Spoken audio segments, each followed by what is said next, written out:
Buenas tardes, ¿cómo están ustedes? ¿Cómo les va? Eh,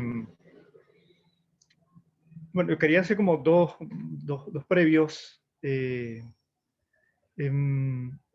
lo primero es pedirle, ofrecerles, como se debe decir, mis excusas porque le dije que le iba a dar el texto, las notas que había hecho sobre Burke y no lo hice porque estuve súper full.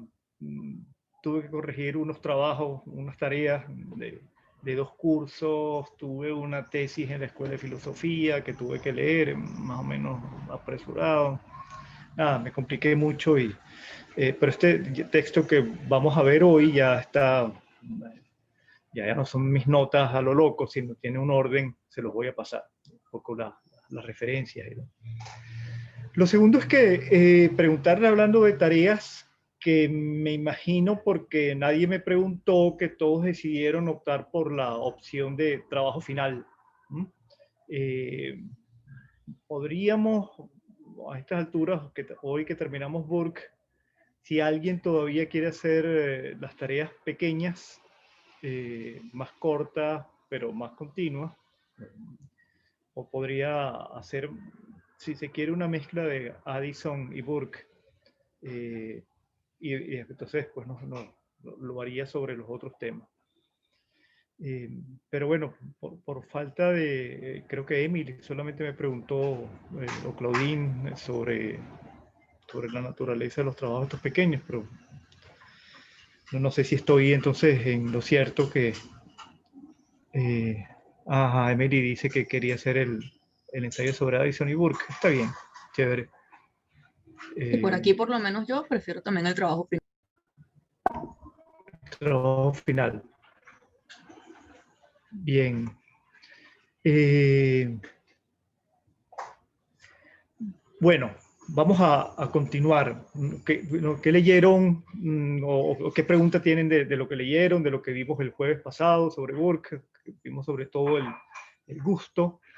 Eh, y quería resaltar, porque aquí creo que también está ese tema, aunque no tan explícito, está como un fondo importante.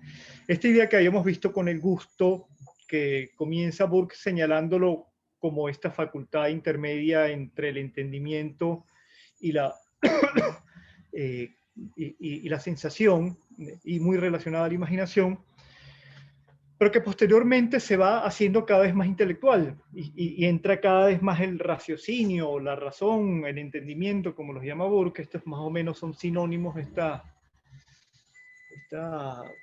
Kant lo va a ser mucho más definido, pero aquí todavía son como sinónimos, es decir, como de facultades intelectuales o intelectivas, y al mismo tiempo facultades imaginativas, sobre todo la piensa Burke, aunque comienza hablando más del lado de la sensibilidad, es decir, de los sentidos.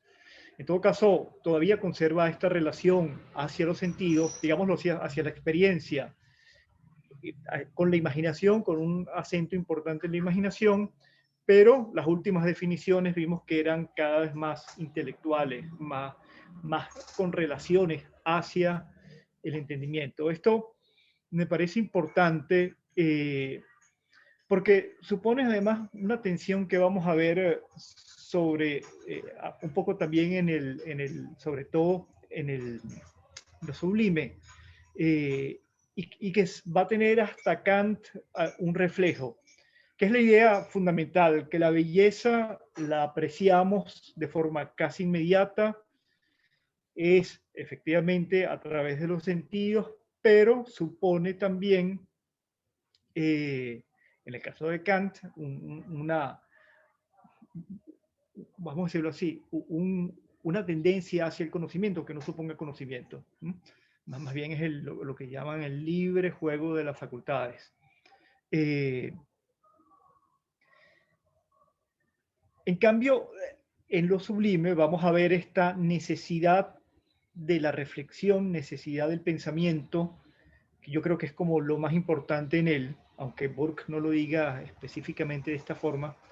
Y entonces no es solamente, vamos a ver, lo sublime y la belleza suponen sobre todo pasiones.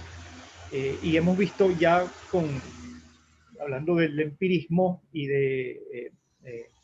sobre todo, que no era tan empirista, Shaftesbury, esta idea de la armonía que hay en la naturaleza.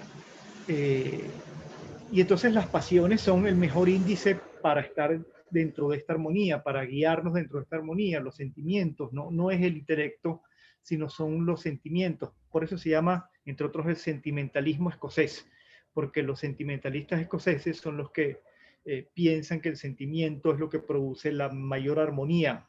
Yo les había dicho, un reflejo de esto es la mano oculta del mercado de Adam Smith, que era escocés, era amigo contemporáneo y amigo de Hume, y señala esto, esto no se produce racionalmente, sino se produce por un acuerdo que se da sentimentalmente, digamos, cada uno siguiendo sus sentimientos.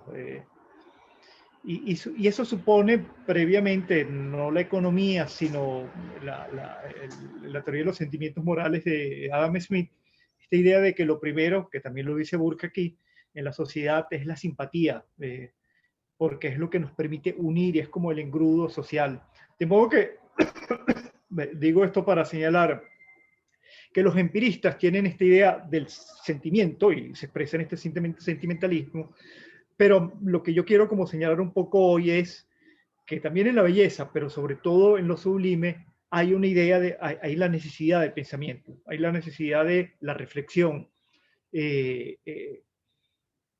Pero vamos a ver por dónde va la cosa. No sé si este cuadro nos ubica más o menos, si hay alguna pregunta antes de comenzar a leer estas notas que tengo.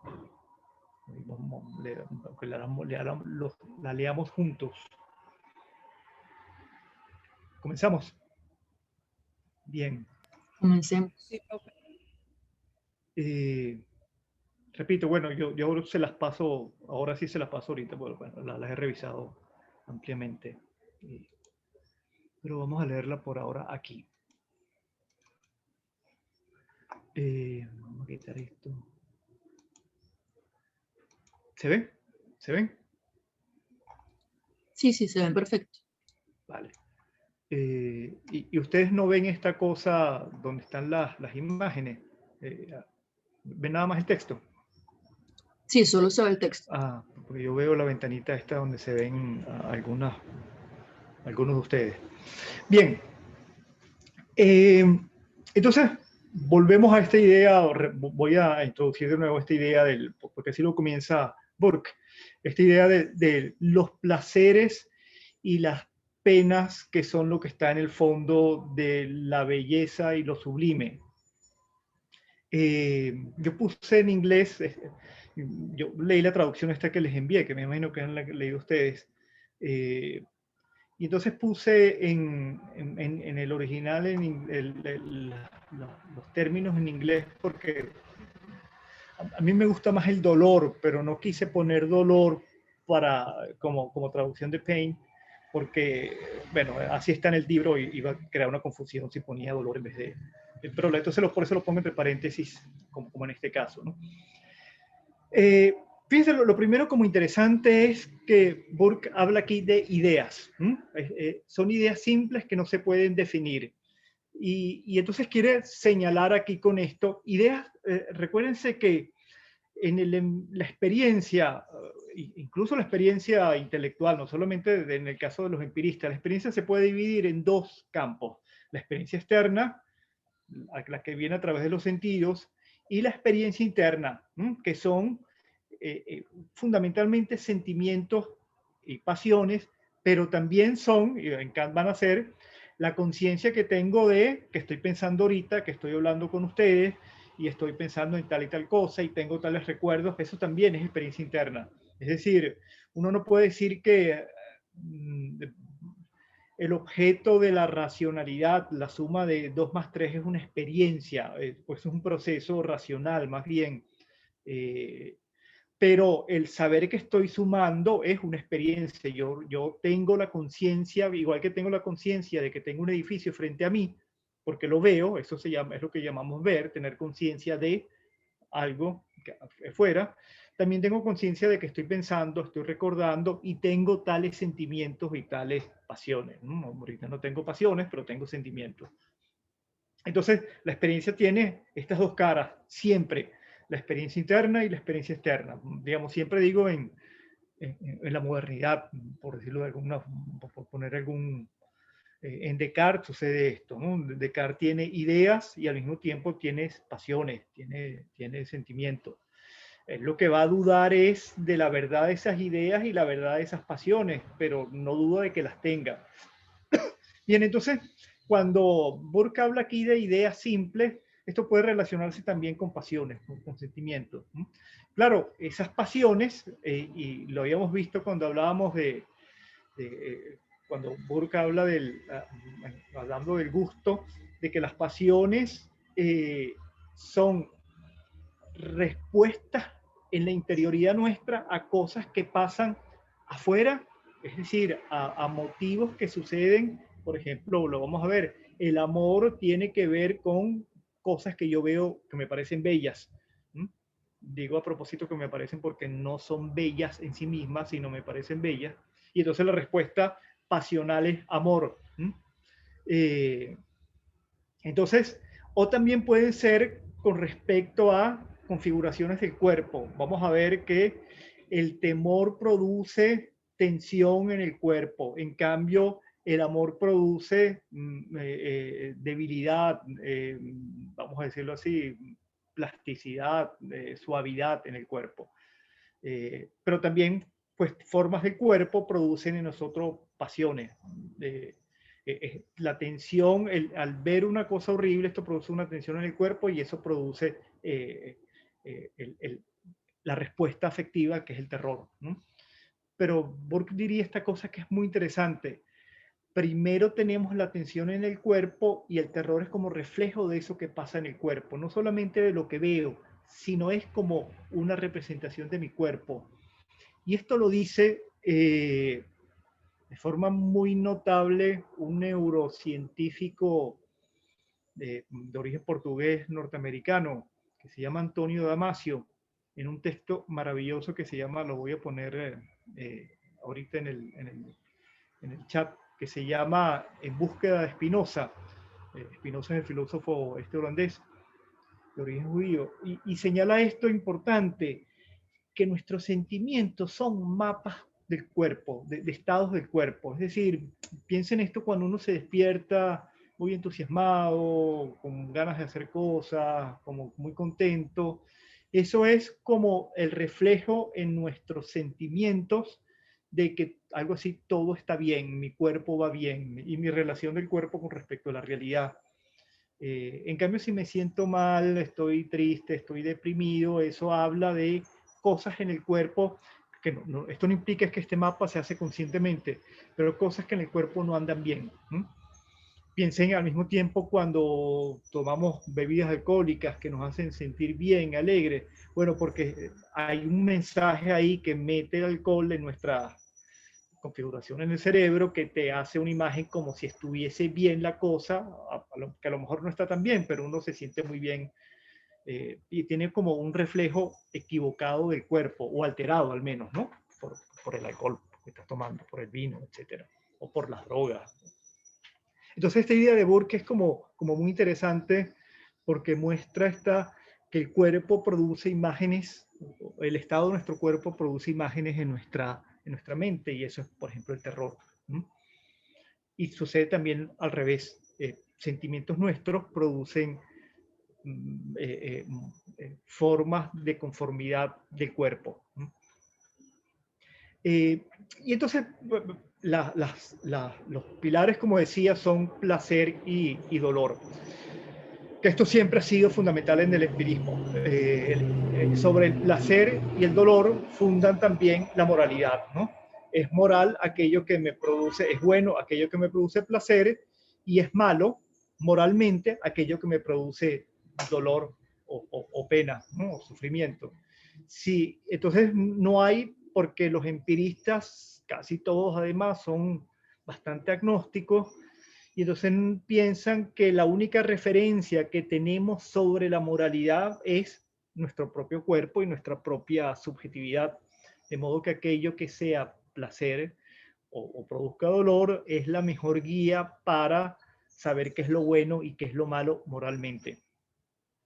Y entonces, por eso es muy importante para Burke señalar la diferencia que hay entre los dos y señalar que son independientes, que el placer no es solamente ausencia de dolor o no se define a partir del dolor, y el dolor no es solamente ausencia o que se acabó el placer.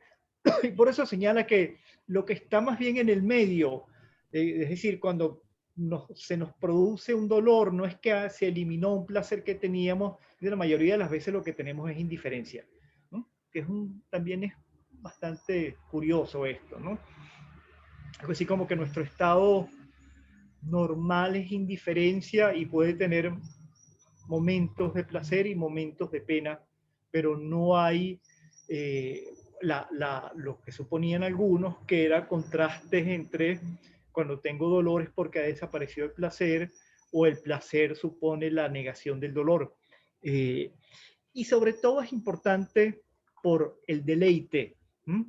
El deleite es un placer, una forma de placer, pero que no puede existir sin la privación o remoción de la pena. Es decir, depende de la pena, depende del dolor, pero es atenuado. Y eso es lo que permite fundar la idea de lo sublime. Es decir, si no hubiese esta nueva, que él lo señala además que está buscando un término que ni siquiera existe sobre esta idea que tiene, de que hay sobre la pena unos sentimientos que ya no son de pena, pero que, sino más bien suponen un placer, pero que no suponen que se ha ido totalmente la pena, sino que subsiste, pero en una condición lo suficientemente distanciada o lo suficientemente amainada, cuando que no sentimos la pena en sí misma, sino este placer penoso, vamos a llamarlo así, pero que lo penoso es solamente como un matiz que tiene, pero es placentero. Y entonces sobre esta idea del deleite es que puede construir lo sublime. En la belleza no va a pasar esto, porque la belleza es, vamos a decirlo así, puro goce, puro amor, es decir, pura apertura. Y no hay como esta distancia. Hay otras ideas que vienen con respecto a la sociabilidad, pero la fundamental es el amor que viene de la belleza, que nos lo produce la belleza. No sé, salgo un momentico, si me explico, si se ve un poco el cuadro. Es decir, aquí se trata fundamentalmente de pasiones. Esas pasiones, los polos son placer y dolor y pena. Y Burke necesita diferenciarlos, pensarlos autónomos, que no depende uno del otro, no se define uno a partir del otro, porque así primero fundamenta la idea de placer y belleza, o belleza, podríamos decirlo primero, y placer, y terror y lo sublime, ¿no? Y en el caso del terror, supone es la pasión fundamental de lo sublime, pero supone la posibilidad de que se amaine, no podemos tener la idea de lo sublime o la experiencia de lo sublime, no podemos tenerla si estamos aterrorizados, pero en la medida en que sea pasiva surge entonces el deleite, que es una forma de placer, pero también es una forma de dolor muy atenuado y es lo que me produce un disfrute estético. No sé si me explico.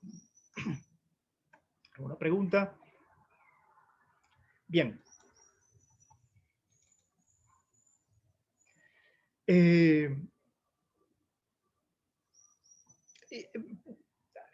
ustedes se dan cuenta leyendo este texto, como yo lo decía la clase pasada, lo que hace Burke es como una anatomía y al mismo tiempo una taxonomía sobre las pasiones humanas.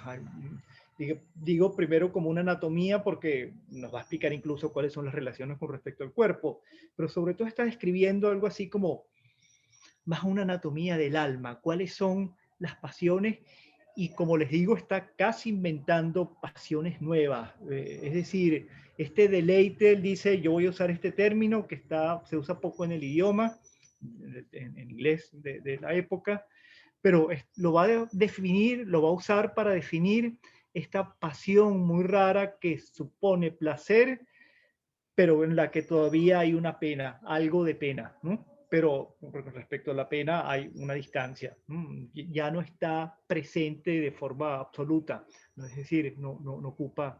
Aquí está creando un sentimiento nuevo. Como lo decíamos en el gusto, está creando un sentido o una facultad nueva.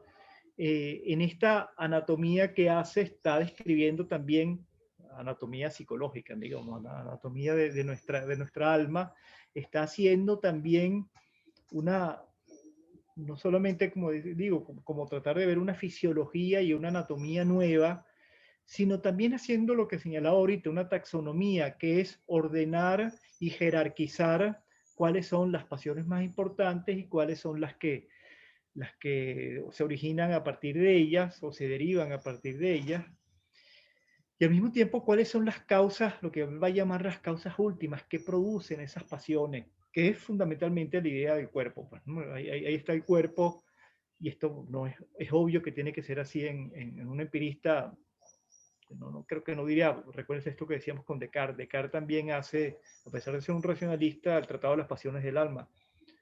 Y Descartes explica que en las pasiones del alma está fundamentalmente metido el cuerpo, es porque está la percepción de los sentidos, está la transmisión a través del sistema del cuerpo, que es muy mecánica, y finalmente está la pasión, que todavía la pasión es algo así como una sombra del cuerpo. Digamos, es como lo que sucede en el cuerpo convertido en sentimiento, pero supone corporeidad, no suponen ideas racionales, es lo que quiere decir un poco Descartes. Y dentro de esas, puse esto del pesar, porque además me llamó mucho la atención la descripción, eh, que el pesar es esta pasión, un poco como el deleite, menos intensa, en donde conservamos, como dice aquí él, bajo la vista el objeto que nos produce el pesar, la muerte de alguien querido, por ejemplo, que no sea extremadamente dolorosa o que haya pasado el dolor. Y entonces es un sentimiento donde también hay esta representación, como dice, de esa persona o de eso, con los aspectos más placenteros, repetir las circunstancias que lo acompañan, hasta las últimas menudencias, retroceder y recordar todos los goces particulares. En el pesar sobresale todavía el placer, y nuestra aflicción entonces no tiene semejanza alguna con la pena absoluta, que siempre es odiosa. Me gusta mucho esta idea de estos pensamientos como con muchos matices, donde no es solamente dolor y placer, sino, por ejemplo, está el deleite, que es fundamental para lo sublime, pero está este pesar que también supone esta pasión triste, pero al mismo tiempo de, evocadora de forma positiva de goces, de, de cariño, y que supone entonces esta aflicción, pero que no es una aflicción que nos destruye, sino creo que esto que lo decíamos, yo estoy señalando que lo decíamos cuando yo trataba de mostrar eh, que, que el siglo XVIII está inventando un hombre nuevo, y creo que está inventando también nuevas formas de sensibilidad, nuevas formas de sentimiento, que yo creo que algunas las mantenemos, este pesar, eh, nosotros efectivamente lo sentimos, esta sensación de tristeza, pero no donde la tristeza no nos aplasta, sino nos permite también darle una sonrisa a aquello que nos causa la tristeza, que es la muerte de la persona querida. Y esto supone, yo creo que efectivamente, una invención o una reinvención de la sensibilidad. Y el siglo XVIII, tanto por los empiristas, pero también lo vamos a después ver con la ilustración, aunque los empiristas también son ilustrados, tienen esta definición, y como están tratando de hacer esta anatomía, como digo, del alma, si me permiten la expresión, que a un empirista seguramente no le gustaría mucho, sin embargo, eso, haciendo esa anatomía, empiezan como a aparecer, y ellos de alguna forma a proponer nuevas instancias en nuestra sensibilidad, en nuestros sentimientos. Alguien, déjeme salir porque había una pregunta aquí. No había ningún, alguien saludando. No sé si me explico, no sé qué les parece esta idea de inventar sentimientos, de cambiar o de reformar nuestra sensibilidad.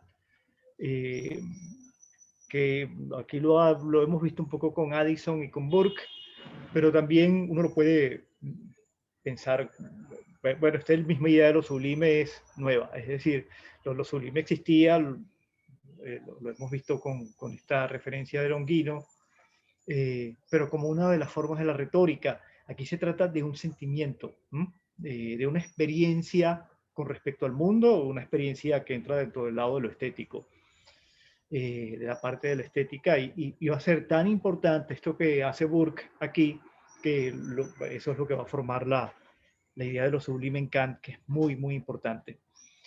Dice Teresa, es una evolución en el análisis de lo visual. Yo diría que más allá de eso, Teresa, es pensar experiencias. Estoy de acuerdo contigo en que se trata de también abrir nuevas formas de la visualidad o de la experiencia visual, pero también hay el correlato en nosotros. Se trata de abrir nuevos espacios en nosotros. Por eso usamos el término facultades, sentidos. Podríamos hablar casi de sensorios nuevos o una nueva sensoriedad que supone también unas nuevas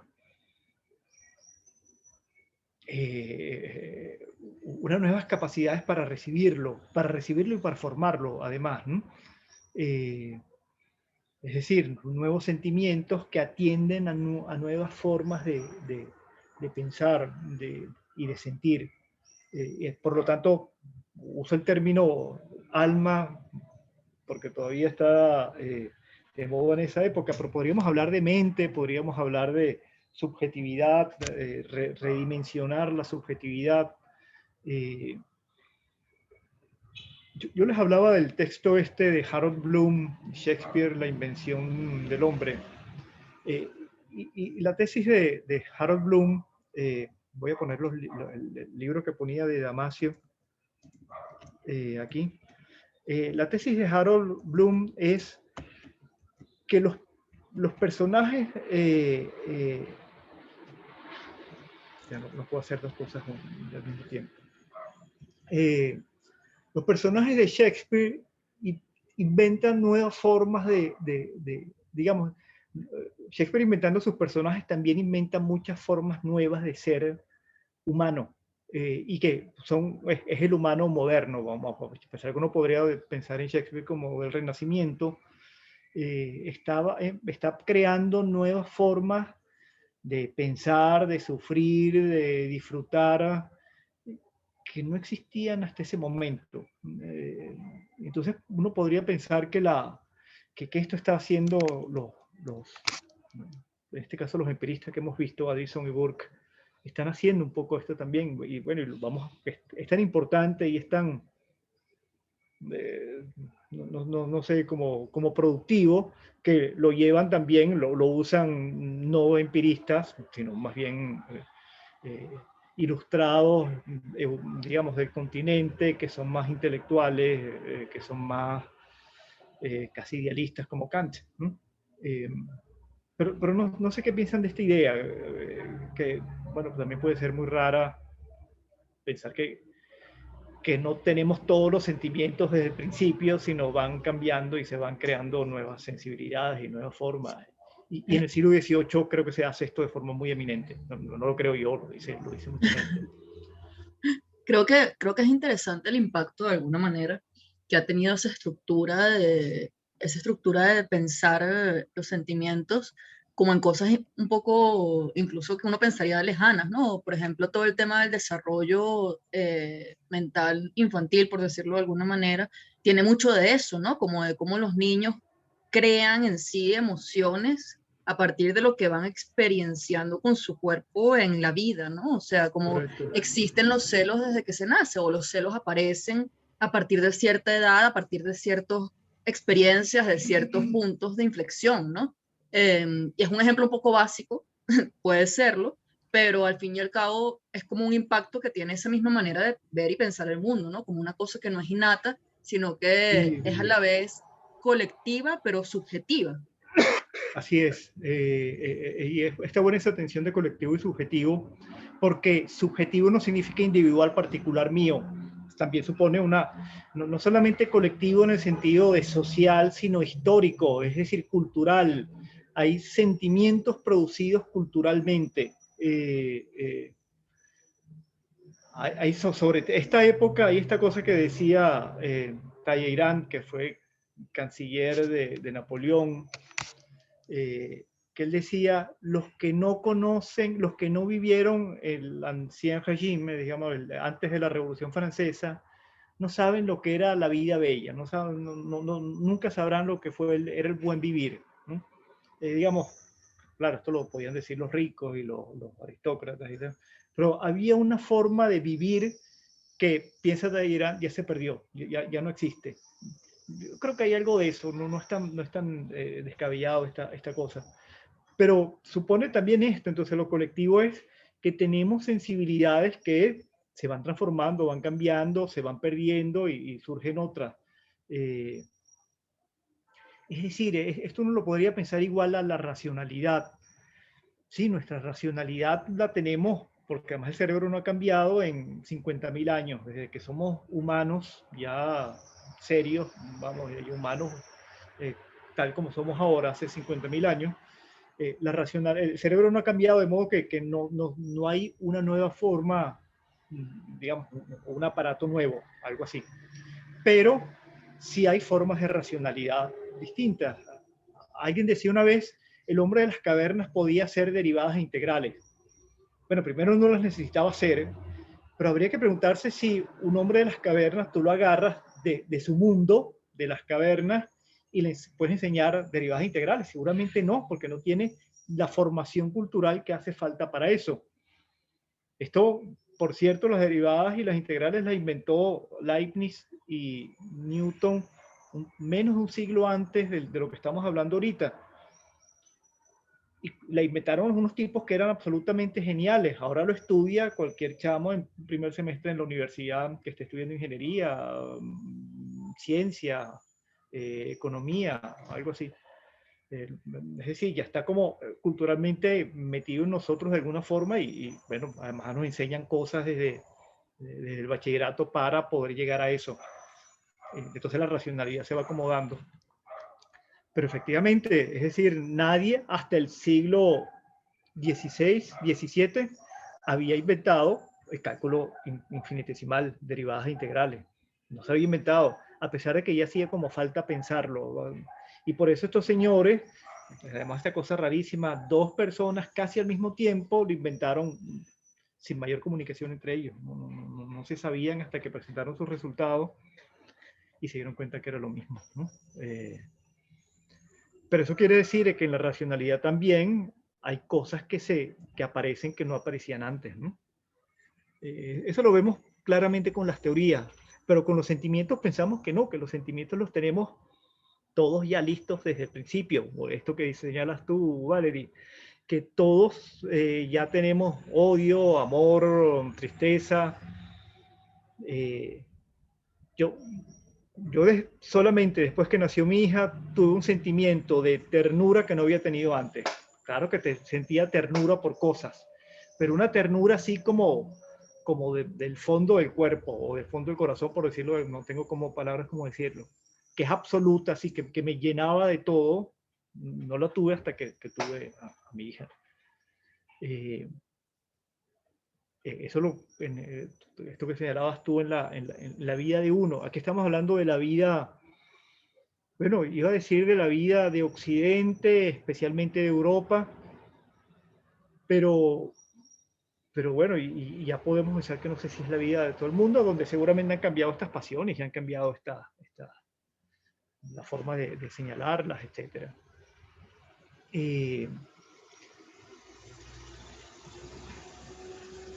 Voy a poner las referencias de los libros.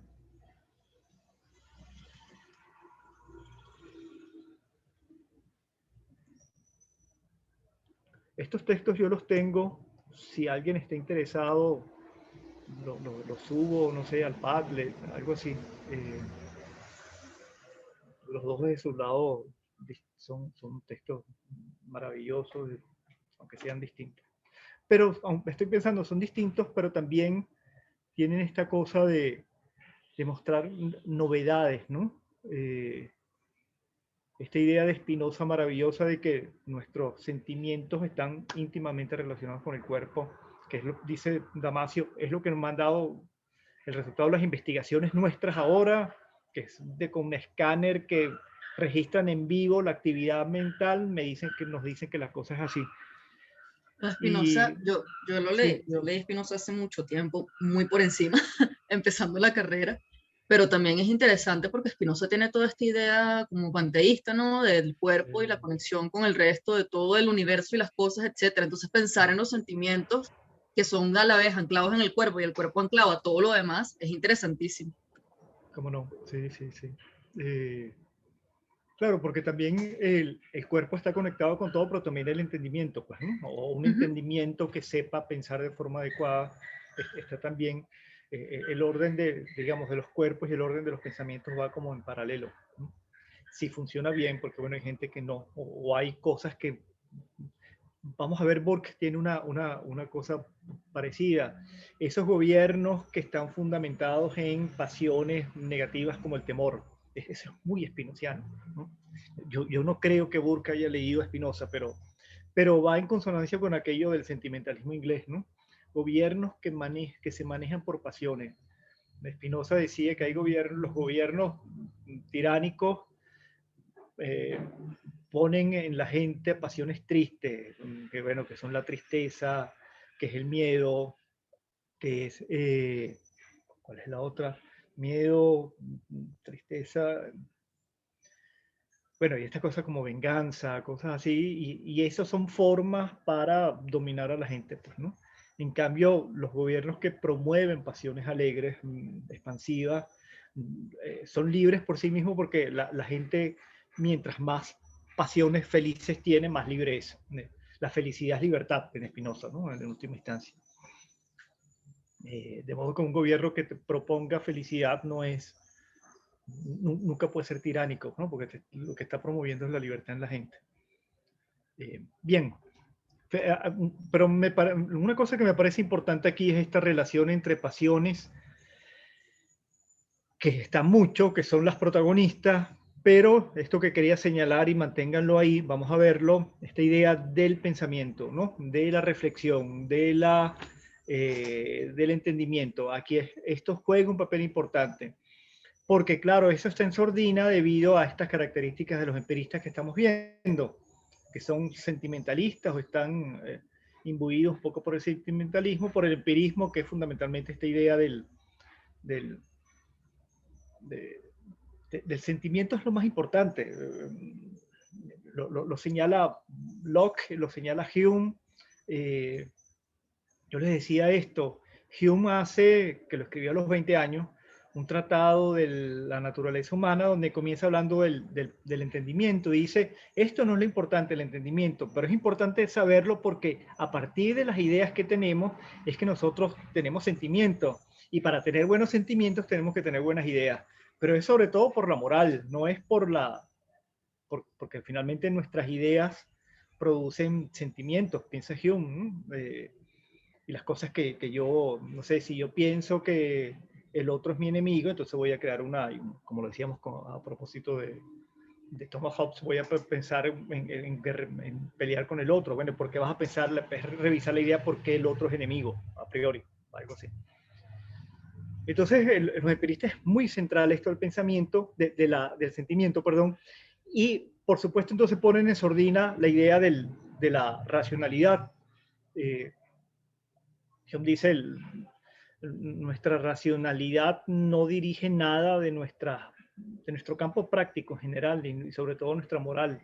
Somos morales porque queremos el bien de los otros, pero es un deseo, es una pasión por el otro.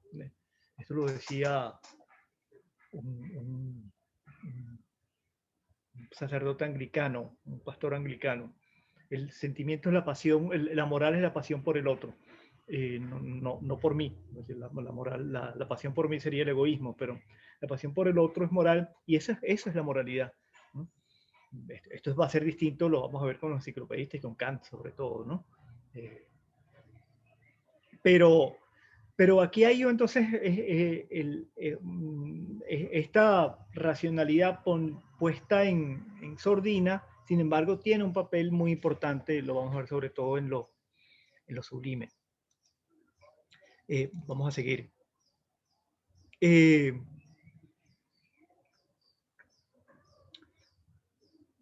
entonces fíjense, hay las ideas estas de placer y dolor, de pena o placer, se pueden reducir, dice Burke, a estas dos grandes, digamos, formas nuestras de estar en el mundo, que es la propia conservación y la sociedad, ¿no? Las pasiones concernientes a la propia conservación versan principalmente sobre la pena y el peligro. Las ideas de pena, enfermedad y muerte causan en el ánimo fuertes emociones de horror. En cambio, la sociedad, aquí abajo, supone satisfacción o placeres. Los hombres están casi igualmente dispuestos en todos los tiempos para los placeres del amor, y los placeres del amor son los que producen la sociabilidad.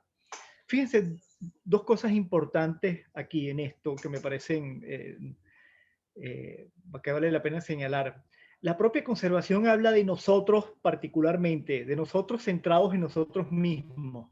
En cambio, los placeres habla de sociabilidad y de relación con los otros.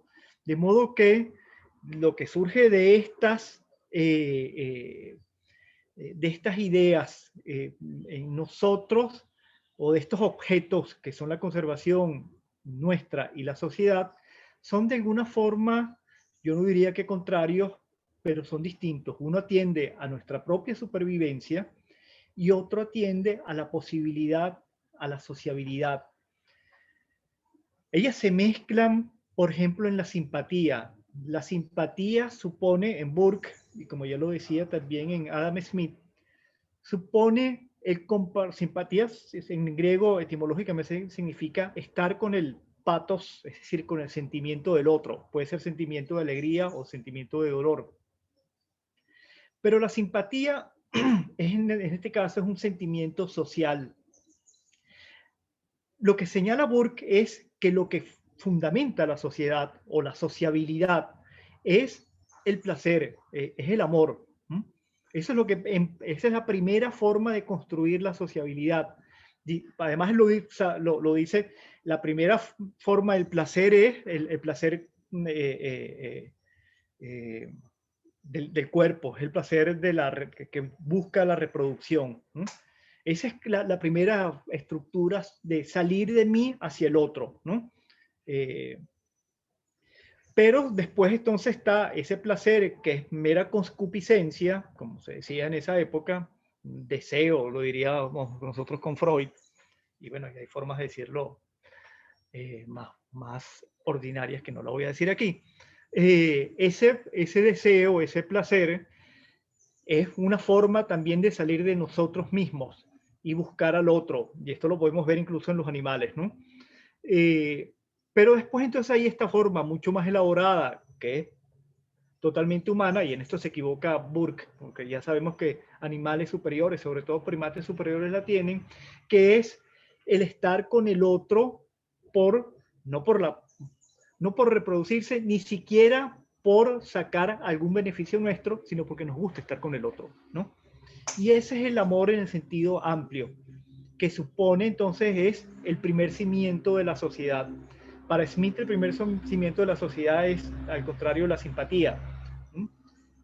Porque la simpatía me hace sentir lo que siente el otro, ¿no? Es una cosa muy linda también, ¿no? Gracias a esta posibilidad nuestra, yo me puedo poner en los zapatos del otro y sentir qué es lo que, digamos, hacer suyo, hacer mío sus sentimientos.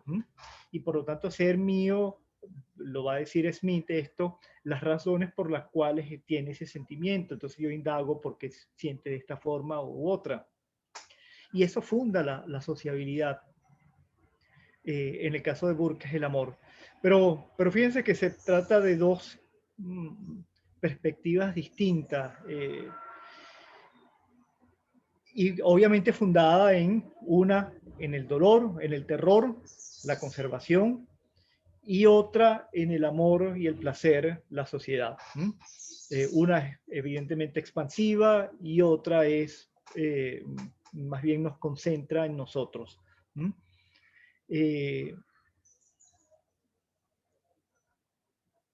Y supondría esto que he señalado, el amor lo vamos a ver, la belleza es inmediata y produce agrado inmediato.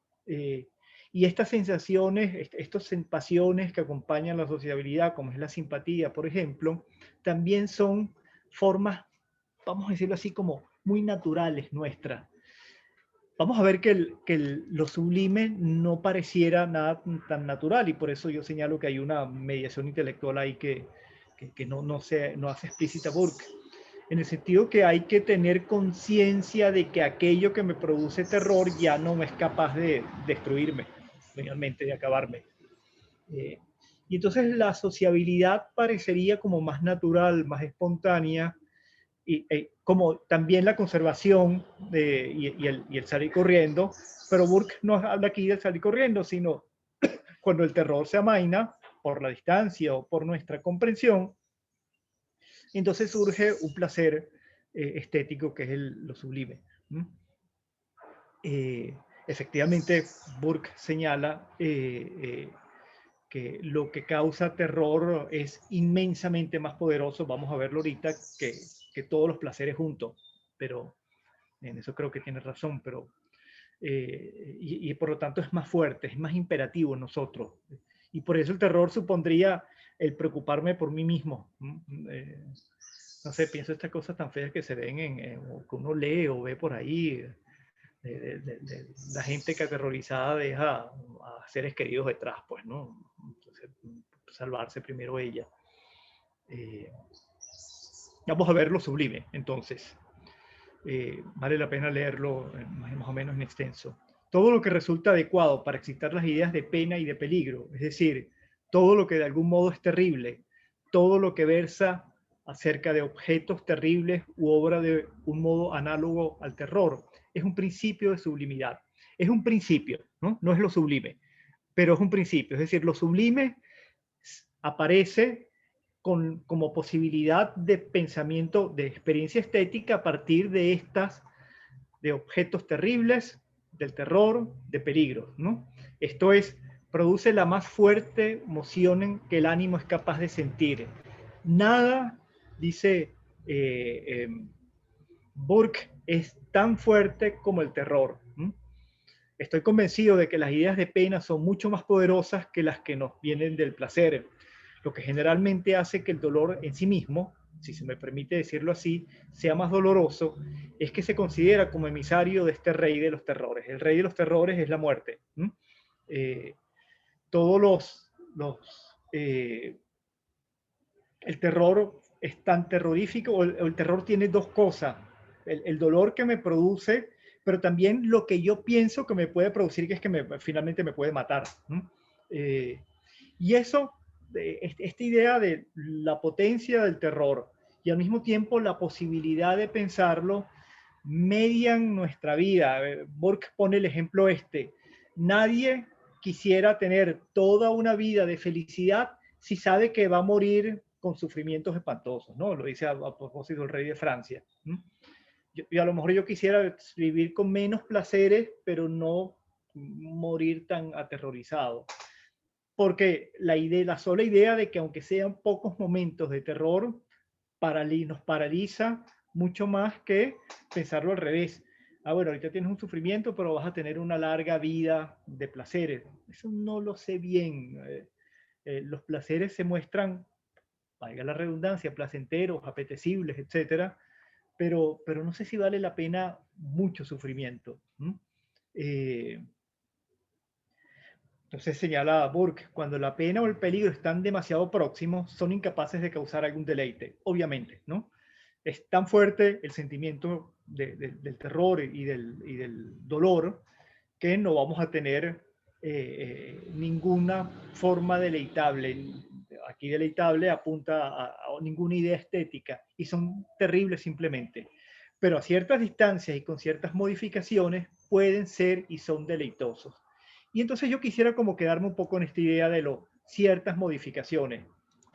Lo primero es la distancia, obviamente. Si estamos dentro de una tormenta en el mar, estamos aterrorizados y estaremos muy mareados y estaremos temerosos y estaremos pensando cómo hacer en el caso de que el barco se hunda, qué hacer, etcétera. Estamos demasiado ocupados en la preservación de nosotros mismos. Y por supuesto, en qué es lo horrible que nos va a tocar ahora. Pero desde la distancia, efectivamente, entonces ya puedo contemplar desde una montaña, desde un edificio bastante que yo sepa que está protegido, la tormenta y entonces me puede parecer sublime. Pero señala esto precisamente Burke, ciertas modificaciones y dentro de estas ciertas modificaciones es que entra lo que yo llamo la mediación del pensamiento. No lo digo yo esto, lo dice Kant. Kant señala esto, después lo veremos, pero lo anuncio aquí. Para la belleza nosotros no necesitamos cultura, simplemente se nos presenta algo bello, esto produce en nosotros el juicio del gusto y el juicio del gusto nos produce un placer. Igual que Burke además describe belleza en relación con placer, ¿no? No lo llama amor Kant, pero sí lo llama placer. Y es porque, repito, para esto no hace falta ningún conocimiento. No necesito tener ningún concepto, no necesito tener ninguna formación y no necesito tener cultura. Y no necesito, él dice, la belleza llama a la reflexión, aunque no sea reflexiva en sí misma. Es un sentimiento que tenemos inmediato. Pero Kant señala que lo sublime sí necesita cultura. Cultura en el sentido de formación. Y yo creo que lo señalábamos en algún momento. Yo tengo que saber que la distancia a la que estoy, por ejemplo, o que ese fenómeno donde yo estoy ahorita no me va a afectar y es inofensivo. De modo que ahí media un pensamiento, una comprensión de dónde estoy yo y cuál es mi circunstancia y cuál es la circunstancia de aquello que produce la experiencia esta terrorífica, pero que en el caso, si yo tengo distancia y tengo estas otras circunstancias que yo creo que son fundamentalmente intelectuales, permiten entonces disfrutar estéticamente.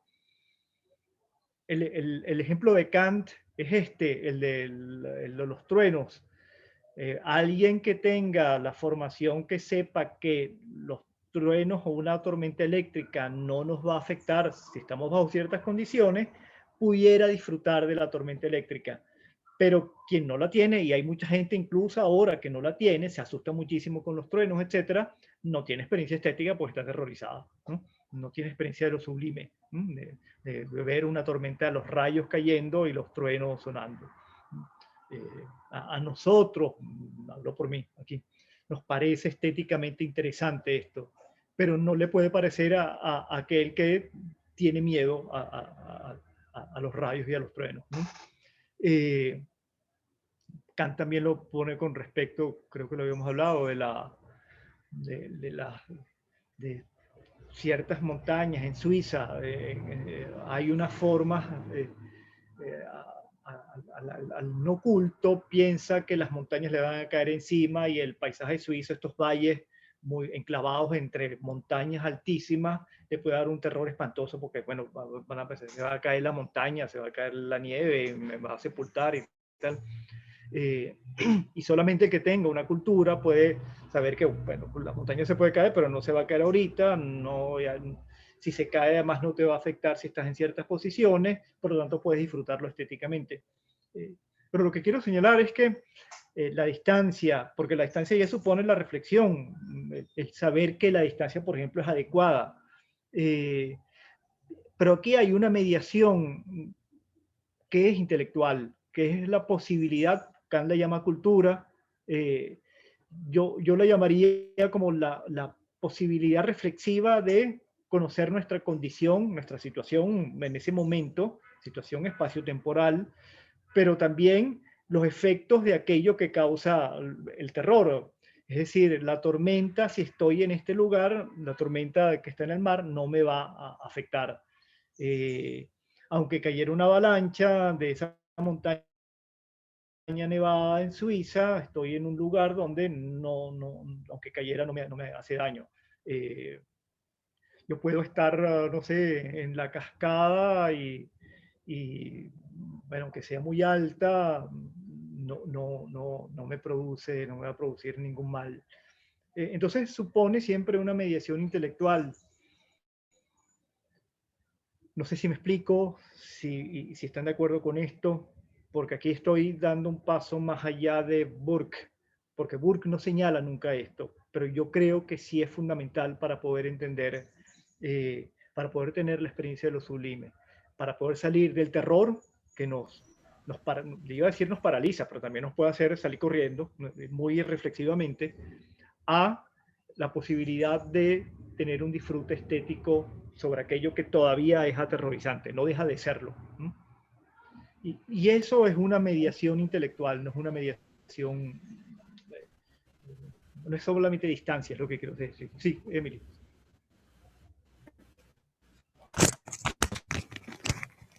Eh, sí, no sé si me escuchan bien ahorita. Te escucho muy Espera bien. que tengo el micrófono.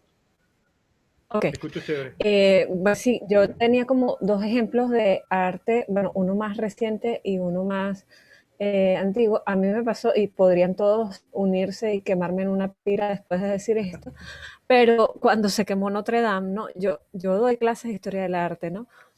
Pero a mí me pasó que en un momento me mandaban imágenes que eran tan bellas de la catedral mientras ardía, y había un proceso de estética, y yo decía, así debió haberse sentido Turner mientras se quemaba el Parlamento, ¿no? O sea, tú sabes que se está quemando la historia y sabes que es un hecho terrible, pero es innegable el hecho de la belleza de lo que puede producir el fuego a pesar del terror que produce, ¿no? Entonces yo decía,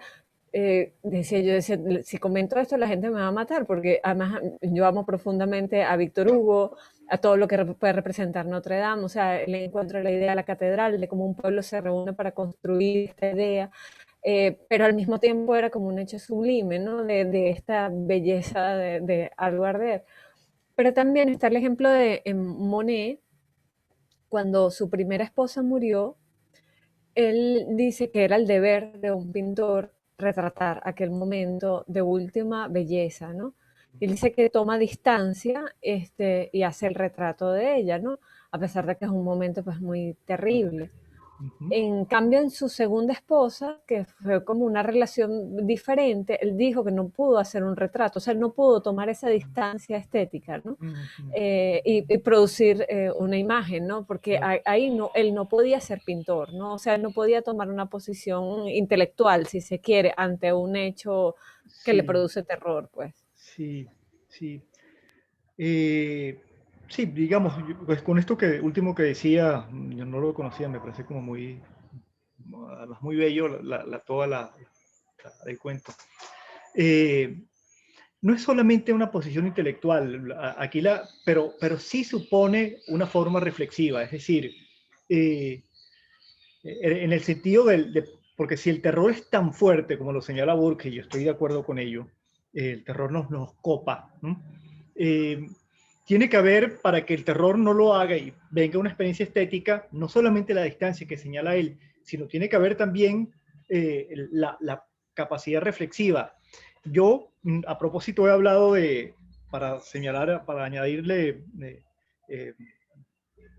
fuego a esta hoguera, esta idea de Adam Smith también. Decía que de Smith la pasión fundamental es simpatía, simpatía por los otros.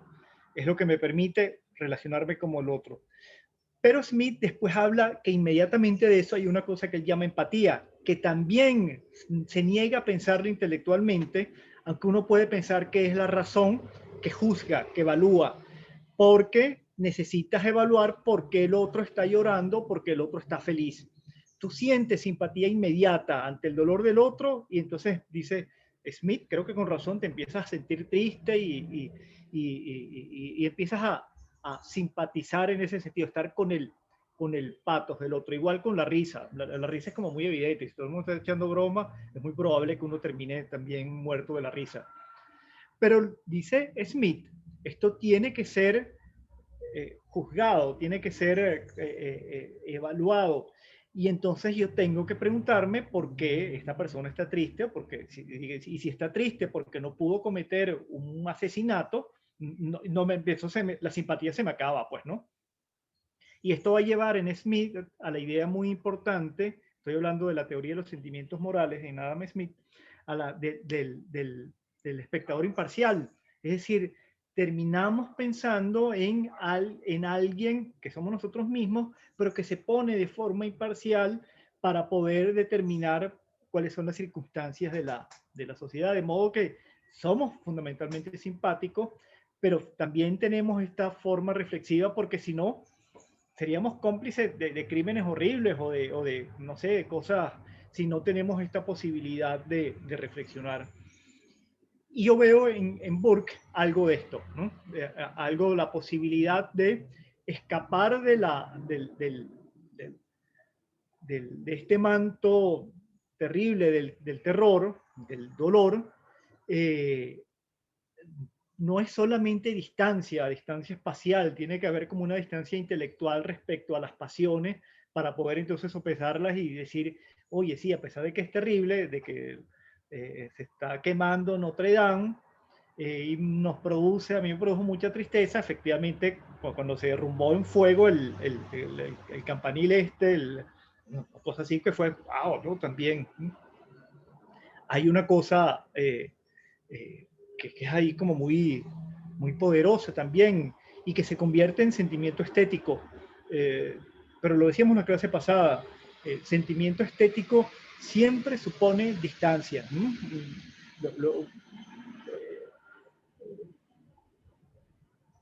Porque no hay, finalmente no hay interés, sea positivo o negativo, porque quiera la cosa o porque en el caso de la belleza no necesito el objeto que produce belleza, o porque lo tema, o porque tema la cosa que me produce lo sublime. Pues, ¿no? Sí, claro, después viene esta cosa que todo lo facilita, que es la costumbre. Pero yo desde pequeño los perros no me gustaban, perros grandes no me gustaban mucho, tenía que hacer un esfuerzo reflexivo para, bueno, no, si te dicen que está bien y está con una cadena, puedes acariciarlo, y lo acariciaba con mucho cuidado, no me entregaba la experiencia sin mediaciones, al contrario, la mediaba mucho. Bueno, tienes miedo, pero puedes hacerlo. Y bueno, poco a poco se fue convirtiendo en un placer, efectivamente, estar con perros cuando al principio no lo era. Pero hay gente que tiene esta entrega inmediata y además el perro es en ese sentido simpático y se juntan los dos y se revuelcan en el suelo y se lame, qué sé yo. Pero yo siempre tenía como esta idea, que es un sentimiento que acompaña lo sublime en Burke, que es el respeto, ¿no? El primero es el terror, pero después es el respeto, ¿no? Yo siempre todavía creo que le tengo un poco de respeto a los perros que conozco un poco más y que tenga confianza, dejo que se me acerquen, pero otros no mucho, ¿no? pido que me respeten también ellos a mí. Lo que pasa es que no sé si tienen la posibilidad intelectual de hacerlo. Mi ejemplo raro de Sí. lo sublime es rarísimo, ¿ok? Pero, pero es los grupos grandes de hormigas, o sea, ver como muchas hormigas conglomeradas, como la imagen esta de Buñuel de las hormigas en el ojo y tal, o sea, todas esas cosas, para mí las hormigas es como absolutamente un ejemplo de eso, como no puedo dejarlo de ver, es como absolutamente hipnótico, pero me causa a la vez un terror y un respeto terrible. Qué bueno, está bien eso. Sí, pero hay esta fascinación, pues, ¿no? Esta cosa que, digamos, que no es el mero, efectivamente no es el mero terror. Uno lo ve en el, bueno, por supuesto no había, ni siquiera en la pintura había cosas tan terribles, los hubo al final del siglo XVIII, ¿no? Goya y cosas así, pero la pintura siempre fue más bien como a lo amable, ¿no? Pero uno puede ver en el cine de terror, esta fascinación terrible que nos pasa, pues, ¿no? Nos tapamos, pero vemos por un huequito cómo sigue la cosa, pues, ¿no? Extrañamente, uno puede pensar en la gente que no tiene como la mediación, que se asusta tan completamente. Bueno, uno le dice, es una película, no te preocupes, y no es incapaz porque está tan aterrorizada que no puede ni siquiera reconocer que es cine eh, ¿qué pasa con lo documental al revés, ¿no? Que tú puedes ver cosas y empiezas, bueno, esto como que lo veo en cine, pero empiezas a darte cuenta que lo horroroso de esto es que pasó de verdad, pues, ¿no? Eh, y hay una cosa, es decir, hay como documentales que están envueltos de tal manera que parece como una producción más, un producto y no además de que sabemos, el documental también supone una perspectiva siempre estética, etcétera, pero no es el tema nuestro. Pero bueno, piensa en esta idea. Sublime significa no solamente pasión, terror, a la distancia, amortiguado por la distancia, sino yo creo que es amortiguado también por el entendimiento, por una cierta capacidad de juicio. Y no podemos decir si es razón, si es entendimiento, pero en todo caso por una posibilidad de enjuiciar la situación. Y se trata de enjuiciar situaciones, es decir, de cuál es mi situación y cuál es la situación con respecto a lo otro, y tener entonces también conocimientos de que efectivamente no me va a afectar esta cosa, ¿no? No supone un peligro inminente para mí. No supone en última instancia, que es lo que señala Burke, la muerte. Bien, vamos a continuar.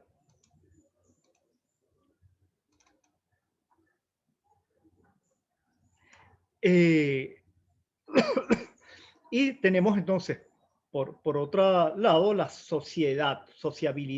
El traductor lo pone de sociedad, pero nosotros podíamos ahorita más contemporáneamente traducir sociabilidad. Puede distinguirse dos especies en las pasiones que se refieren a la sociabilidad. Esto lo puse yo porque es mío. Una, la sociedad de los sexos, que sirve para los fines de la propagación, que es lo que decía, la primera forma más natural, ¿no? Nosotros necesitamos relacionarnos con el otro o con la otra, en el caso de los varones, y con el otro en el caso, por la idea de la reproducción. Y tenemos la sociedad o sociabilidad más general que tenemos con los hombres y con otros animales, incluso con los vegetales, porque habla de la belleza de los vegetales y de las cosas inertes, ¿no? Las pasiones pertenecientes a la conservación del individuo versan enteramente sobre la pena y el peligro. Las que corresponden a la generación se originan de satisfacciones y placeres. Y de ahí surge la belleza. Entonces señala Burke, pero el hombre que es adaptable a varias e intrincadas relaciones agrega a la pasión general la idea de algunas cualidades sociales que dirigen y realzan el apetito que es común a él y al de los animales. Aquí he hablado antes, yo lo resumí porque me iba a quedar muy largo. Estoy hablando de que los animales, su instinto de reproducción va directo, que ni siquiera media la belleza, y esto podríamos discutirlo, ¿no? Es como interesante, porque dice que a los animales no les interesa la belleza, sino saber, digamos, que sea el género adecuado para reproducirse. Sabemos que en los animales no es así, además, ¿no? En los animales existe homosexualidad. En los perros, por ejemplo, es muy claro. Leía en un especialista en las conductas de las aves que en los gansos también hay relaciones homosexuales y en los primates superiores es clarísimo que las hay. De modo que no hay, el deseo no solo funciona en base a la reproducción. Y está la pregunta esta que Burke le reclama a Addison, y le dice a Addison, dice que los seres vivos se atraen por la belleza para reproducirse, y Burke dice que no, que es solamente por el deseo, digamos, el deseo de la cópula. Y habría que preguntarse esto, porque es obvio que en ciertos animales hay un despliegue de belleza, por ejemplo en los machos, para llamar a las hembras. Esto sucede mucho en los peces, en los pececitos, y los pececitos de colores son generalmente los machos que atraen, que hacen un baile a las hembras. Piensen en el simple guppy, este pececito que anda por todas partes, en cualquier charquito por ahí, que hace una danza con sus aletas de colores bellísimos, además tornasolados, para atraer a la hembra. O piensen en los pájaros también, ¿no? Los pájaros es como también muy evidente. El gallo, bueno, por supuesto el pavo real, donde el despliegue de colores atrae. ¿Se trata de belleza? No sabemos, porque la pájara del pavo real, la pava real y menos la pececita nos puede decir si está admirando un señuelo de colores o está haciendo un juicio estético. No hay posibilidad de saberlo.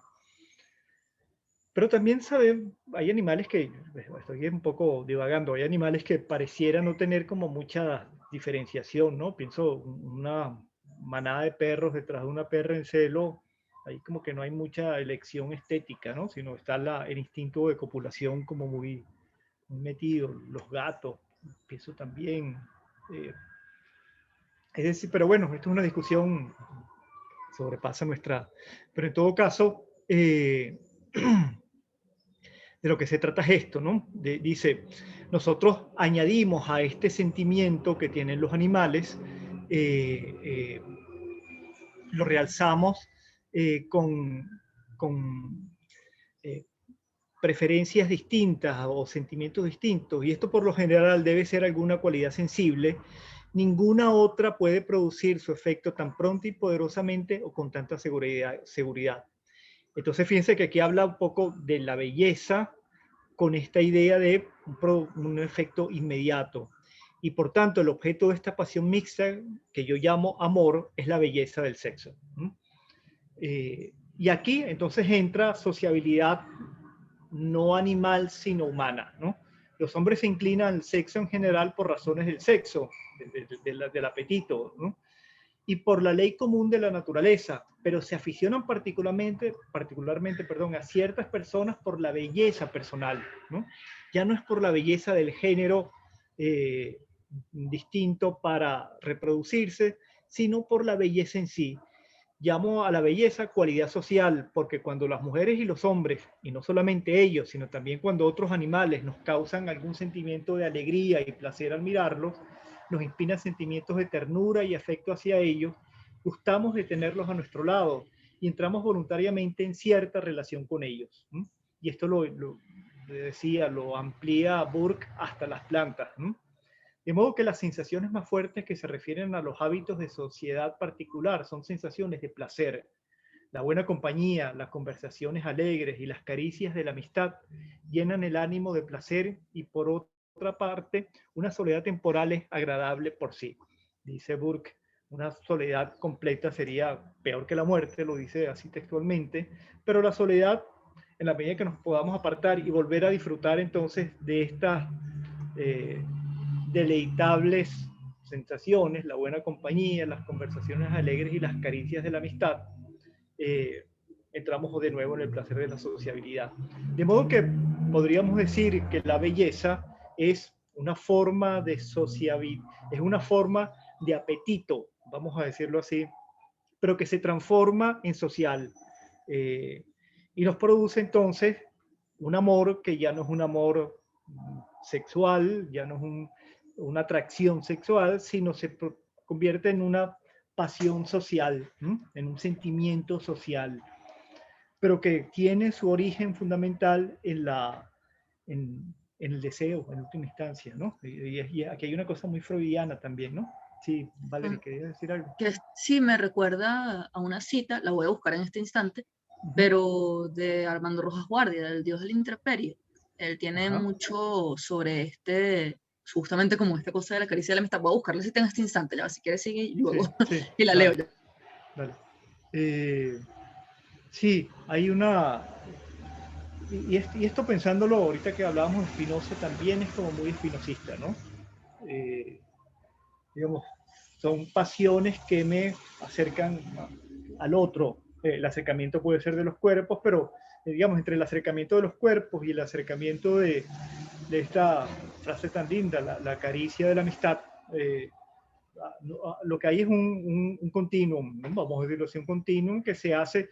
Lo que hace Burke es pensar que esto se matiza y adquiere nuevos tonos que no tenía el deseo, como lo llama él, de los brutos, que es inmediato y se satisface de forma inmediata y posiblemente produce el rompimiento de eso social.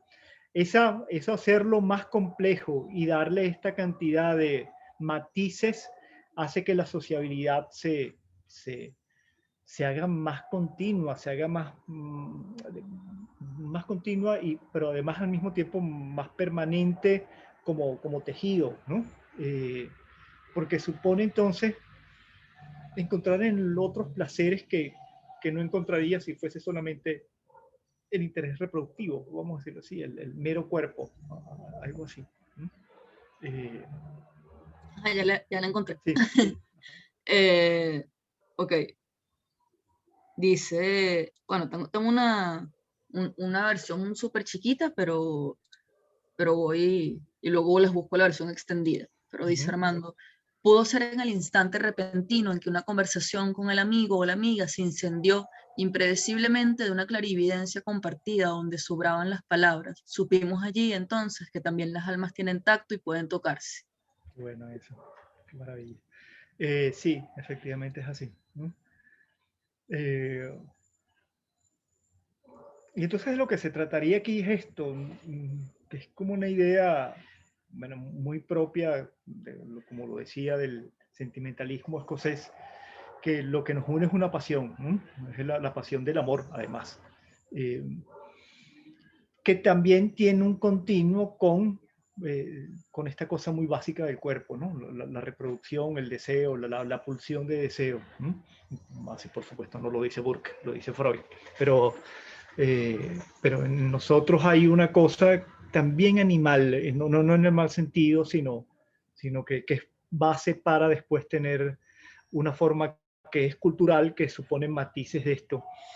Y aquí, bueno, podríamos decir también, aunque Burke señala lo inmediato de esta frente a la belleza, esto nos produce amor, y es un sentimiento inmediato, y esto produce la idea estética de belleza, cualidades en la cosa que me producen belleza, y entonces de ahí sale amor.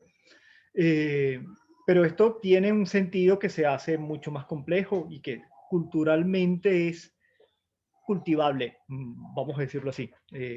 Y produce entonces formas muy refinadas, como nada más el lenguaje con que lo describe Burke supone un refinamiento muy, muy importante, ¿no? Y entonces uno no puede decir que es una cualidad natural, porque también supone, y supone fundamentalmente en los humanos, al menos como lo piensa Burke, el no quedarse en lo animal, el no quedarse en lo corporal, sino hacerlo una pasión, perdón, una pasión incluso elegante. Vamos a continuar. Entonces, bueno, tenemos las pasiones.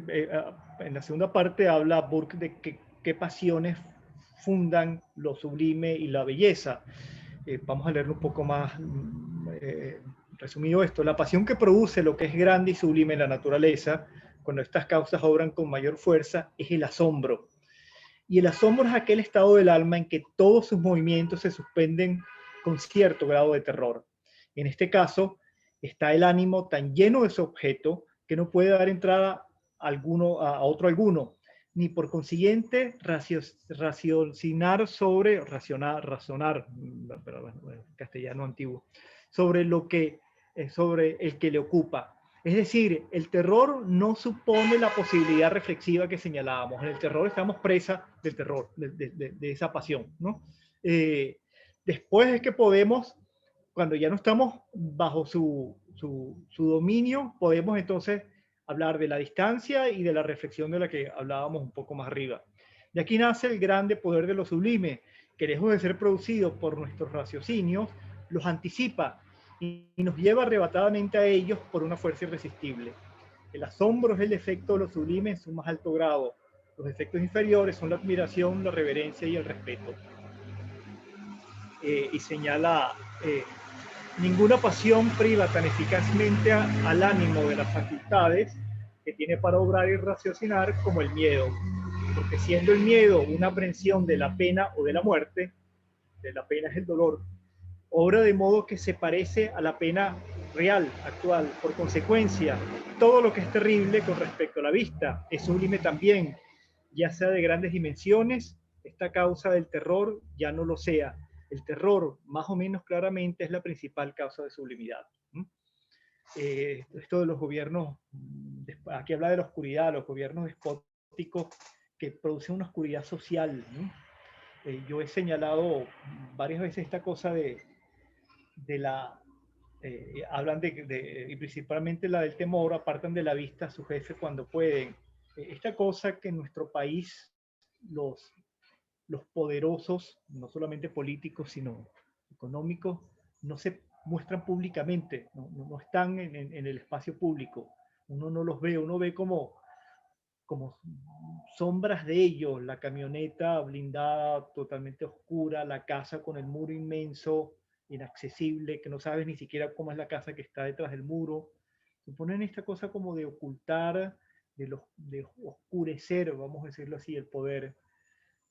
Cosa que no es lo otro en el claro, hay unos que son muy públicos, ¿no? Muy públicos que se presentan por televisión, no en la calle.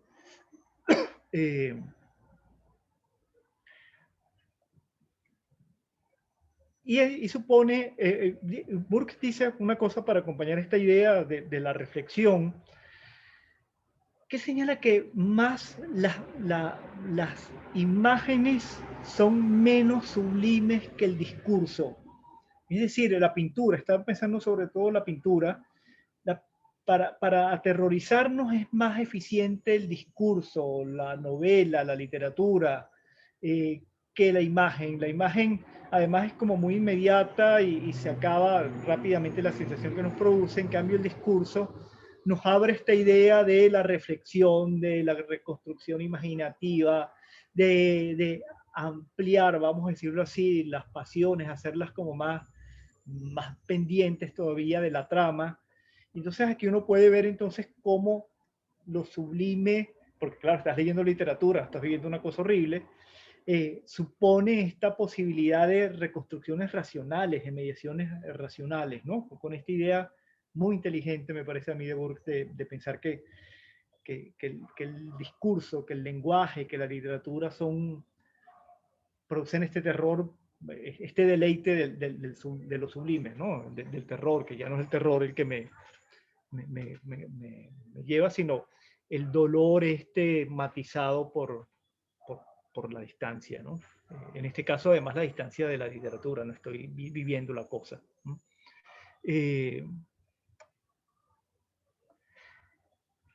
Sí, esta cosa de que estas pasiones nos invaden y que solamente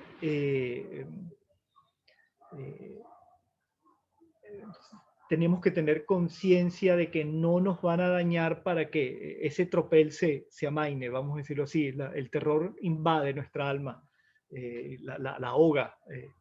Y entonces el efecto para que se produzca lo sublime supone la posibilidad de que no dañarnos, ¿no? De que no nos acabe. En cambio, la belleza dice, entiendo por la belleza aquellas o aquellas cualidades de los cuerpos por las cuales causan amor, es decir, cosas en los cuerpos que producen en nosotros amor. Los cuerpos quiere decir, bueno, inmediatamente lo señala, y los ejemplos son, por ejemplo, la mujer, ¿no? En el caso de Mr. Burke. Pero también en otras cosas, ¿no? Hay propiedades en las cosas que producen en nosotros una pasión que es amor, y a eso lo llamamos belleza, ¿no? Cuando se produce este amor. Aunque estos señores son muy empiristas, aquí hay un discurso que es muy propio de Platón, ¿no? Por ejemplo, en el banquete, ¿no? Que el banquete es el amor como me permite, en búsqueda de la belleza, llegar a conocer las ideas. Claro, aquí no hay no está la causa final, que es la idea, pero sí están, él lo escribe, las causas fundamentales son en los cuerpos. Esto afecta mis sentidos, percibo algo que produce en mí amor, ¿no? Y eso es la forma de la belleza. Limito esta definición de las cualidades de las cosas que son meramente sensibles para poder guardar la mayor sencillez en un asunto que necesariamente ha de distraernos siempre que incluyamos varias causas de simpatía que nos aficionan a algunas personas o cosas por otras consideraciones, y no por la virtud directa que tiene solo ser vistas. Es decir, fíjense que la belleza nos produce una cosa muy directa, y el amor es un reflejo inmediato de esto que nos parece bello. No hay aquí como mayor mediación intelectual. Claro, después va a haber otras, las habíamos hablado, visto arriba: simpatía, imitación y ambición. Estas son pasiones pertenecientes a lo social, pero son posteriores después del amor. Como decía, el amor es la base de la construcción social. No hallamos que un objeto es bello a fuerza de una larga atención y examen. La belleza no exige el menor auxilio de nuestro raciocinio, aún la voluntad le es indiferente. Tenga voluntad o no, me puede parecer bello esto, ¿no? Para la belleza no es importante ni las proporciones, ni la utilidad o conveniencia, tampoco la perfección. Esto es como muy interesante, que además Kant lo va a rescatar. No supone un canon, es decir, que tenga que ser proporcionado, que tenga que tener una cierta relación entre las partes del cuerpo, hablando de la belleza humana o de la belleza. Tampoco supone conveniencia, utilidad. No es bello aquello que es útil. Lo útil puede ser, no tiene por qué ser nada bello. Él pone unos ejemplos. La trompa del elefante no lo hace especialmente bello, y él es muy útil. Y tampoco, y esto es muy importante, la perfección.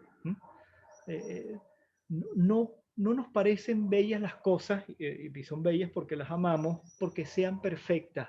Al contrario, y hace aquí un comentario que es realmente muy, no sé si misógino, pero las mujeres les gusta enamorar por no mostrarse perfectas, sino mostrar cierta... y esto uno lo puede ver en esta idea que nosotros tenemos, que es una cosa que creo que hemos inventado más en nuestro siglo, el siglo pasado, que es la idea esta del atractivo. Hay gente que no es bella, pero es muy atractiva y la hace ser linda, no la belleza, pero y produce no solamente, en el caso de atracción amorosa, erótica, sino produce también placer. Kant va a decir también esto, en la belleza no puede haber perfección, por otras razones que las veremos, pero me salto aquí un poco de algunas cosas, y esta comparación de lo sublime y lo bello. Los objetos sublimes tienen grandes dimensiones, y la de los bellos son pequeños comparativamente. Sobre todo por esta idea, la belleza es pequeña porque supone poder contemplarla y poderla englobar, vamos a decirlo así, verla de un vistazo, ¿no? No podemos considerar bello aquello que no ocupamos con la vista, esto que, como lo señalaba Burke, que lo vemos de casi inmediatamente.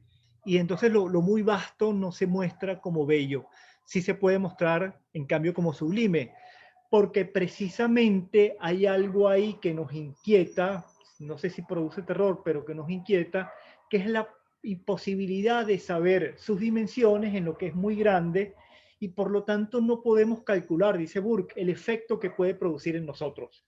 Es decir, si yo estoy en un desierto muy grande, me queda el temor de pensar, bueno, y si me pierdo en ese desierto, no sé cómo hago para salir de él, porque no conozco su dimensión. Y en cambio, si la conociera, puedo decir, bueno, no importa, si, aunque faltes, pierdas la orientación, puedes seguir caminando y vas a salir en algún momento porque es un lugar pequeño.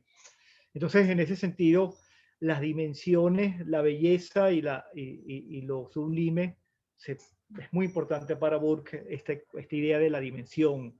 Lo bello tiene que ser pequeño y lo sublime tiene que ser vasto, infinito, por lo menos que no podamos conocerle los límites. En lo bello se encuentra lisura y pulidez, en lo sublime aspereza y negligencia. La belleza debe evitar la línea recta, pero apartándose de ella insensiblemente. A lo grande le conviene la línea recta en muchos casos, y cuando se desvía de ella suele separarse mucho. Lo bello no ha de ser oscuro, lo grande debe ser opaco y oscuro.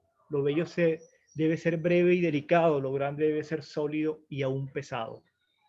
Hay esa cosa Platón describe, yo no recuerdo si es en el Fedro, que también es otro diálogo estético, esta cosa de la belleza como ligera, ¿no? Bueno, porque él quiere pensar la idea, además, como la belleza como idea, pero como que no tiene pesadez, ¿no? Hay aquí ecos platónicos, me parece a mí. Y entonces la sublimidad, él hace esta última de cómo se produce la sublimidad y las causas físicas de la belleza para hablar de la causa que produce, y aquí viene esta relación que habíamos hablado del cuerpo que produce pasiones o pasiones que producen efectos en el cuerpo. Y entonces lo sublime supone esto, de manera que nos queda poco por hacer para mostrar la causa de la sublimidad, manifestando que los ejemplos que hemos puesto de ella en la segunda parte se refieren a cosas que naturalmente son aptas a producir esta especie de tensión, que es una tensión en el cuerpo, ya sea por la operación primaria del ánimo o por la del cuerpo. Es decir, el cuerpo o el ánimo, el pensar que esto me puede destruir, que esto me puede producir incluso la muerte, produce una tensión, y esa tensión produce el terror, que es lo que la base de lo sublime. En cambio, lo decíamos, la causa física de la belleza, pero es casi imposible no inferir de ella que la belleza obra relajando los sólidos de todo el sistema. Hay en su operación todas las señales de tal relajación, y me parece que la causa del placer positivo es una pequeña relajación del tono natural. Esto significa en el cuerpo, pero también en el ánimo. Es decir, esta idea, cuando estamos aterrorizados, estamos crispados, el ánimo se crispa y también se crispa el cuerpo, y eso produce terror. En cambio, la belleza produce esta idea de relajación, de distensión. Concede que favorece esta opinión la apariencia del cuerpo humano cuando todos todos estos constitutivos están reunidos delante del sensorio. Creo que podemos arriesgarnos a concluir que esta relajación produce la pasión llamada amor. Es decir, en uno se producen tensiones, crispación, enervamiento, y en otro la belleza produce distensión, relajamiento, y eso hace como algo así como apertura a lo sublime, como lo hayamos visto, produce cerrazón, y es como lo señalamos, concentrarme en mí mismo. La belleza produce relajación, y esto como que invita el cuerpo a abrirse a la sociabilidad, al otro en última instancia. Esto es como interesante. Si lo leen, hace una anatomía de las cualidades de las cosas, por qué lo suave produce estas formas de distensión, por qué no lo anguloso, sino esto es la línea recta. En cambio, lo anguloso supone más bien como, es algo así como una fisiología de lo que vemos, de lo que sobre todo visual, la belleza, y cómo produce estas cosas que causan distensión, Y en el caso de lo sublime, como todas estas formas, lo oscuro, lo que es muy duro, lo pesado, produce más bien estas ideas, estas pasiones en nosotros de constreñir. Y entonces lo que hace en esa cuarta parte, Burke, que es muy interesante, es como una fisiología ya más literalmente de las pasiones y por qué ciertas sensaciones de los sentidos, valga la redundancia, producen ciertos estados de ánimo que se pueden dividir en estos dos grandes campos del dolor o del placer. No sé si tienen alguna pregunta, duda, comentario. Yo creo que está bastante claro en realidad. Qué bueno. Entonces, cosas para la próxima clase. Voy a poner este texto en el Padlet, lo hago ya. Voy a poner el texto que vamos a leer de Hume, y con Hume vamos a acabar con los empiristas. Voy a señalar ahí, es un ensayo, digamos, son dos ensayos sobre el gusto. El primero, el fundamental, que es la norma del gusto. Hay otros textos ahí estéticos que léanlos cuando quieran, pero no, los vamos a leer solamente los dos primeros. Y lean la introducción de una académica que hace una introducción bastante buena sobre Hume, que vale la pena leerse. Estas son unas ediciones de un museo en Valencia que hace un trabajo sobre la ilustración, y entonces ha publicado textos sobre ilustrados. Y bueno, cerramos con broche de oro este primer momento empirista, porque Hume es el gran espíritu del empirismo, ¿no? Y además con una pluma formidable, ¿no? Hume vivió y se hizo rico con su escritura. Lo van a disfrutar eso aquí. Nada, muchísimas gracias entonces por su atención. Gracias Gracias a ti. por su acompañamiento en esta clase. Y nos vemos entonces el próximo jueves. Voy subiendo al Padlet de las referencias, los textos y subiendo este textico, estas citas que saqué de Burke. ¿De acuerdo? Buenísimo. Gracias, profesor. Gracias. Gracias a ustedes. Nos vemos entonces. Saludos. Chao. Chao.